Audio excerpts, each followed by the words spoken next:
Hey everyone out there, this is AYBL Main again. Logging back on, took a day off yesterday, had tennis practice, and wanted to get back in the groove. So today we'll be covering my top 5 albums since the year I was born. This year we're covering 1974. Interesting year, a little bit of a down year actually in comparison to the 2 prior years, but still, a good year overall. One of my top 5s stands out is Bad Company's Bad Company. It's got most of the traditional tracks you might think that you would hear from Bad Company, but a surprise track that I heard from it was Seagull when I actually ran through the album that I really kind of caught on to and I liked, and I like to put that in my heavy rotation whenever I'm listening to classic rock, so really enjoy it. Another one for me, Neil Young's On the Beach. I particularly like the song Walk On, and the second side of the album is fantastic with On the Beach and Moving Pictures. Just all around good stuff on that second side. I really encourage you to listen to that one if you haven't checked that out by Neil Young.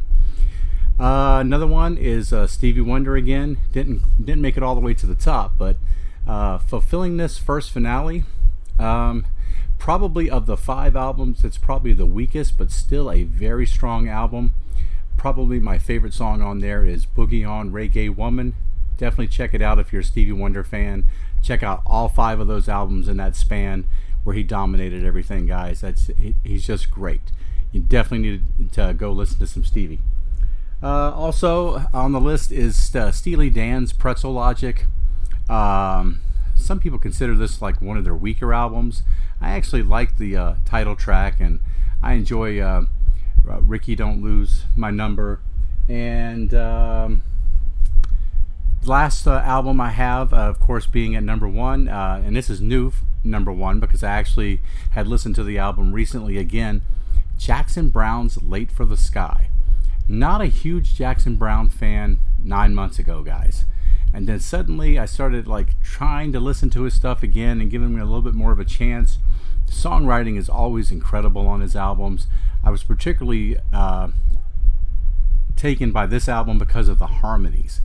The harmonies include guys, Dan Fogelberg's on this album, Don Henley, Terry Reid. If you've never heard of Terry Reid, you should go check out his song Seed of Memory.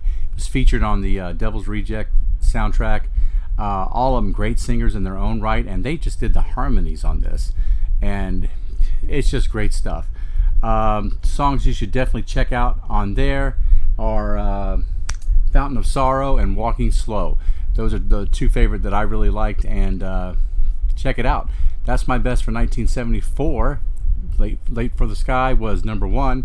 Now to my album that everybody said that I would like, but I actually didn't. It was Supertramp's Crime of the Century. Now, there's a lot of people that love this album, but for some reason I couldn't latch on to it at all. I ran it a couple times just trying to make sure that it really was legitimate, that I didn't like the album, and I didn't. Breakfast in America is so much better, has so many pop-oriented hits that you could latch on to.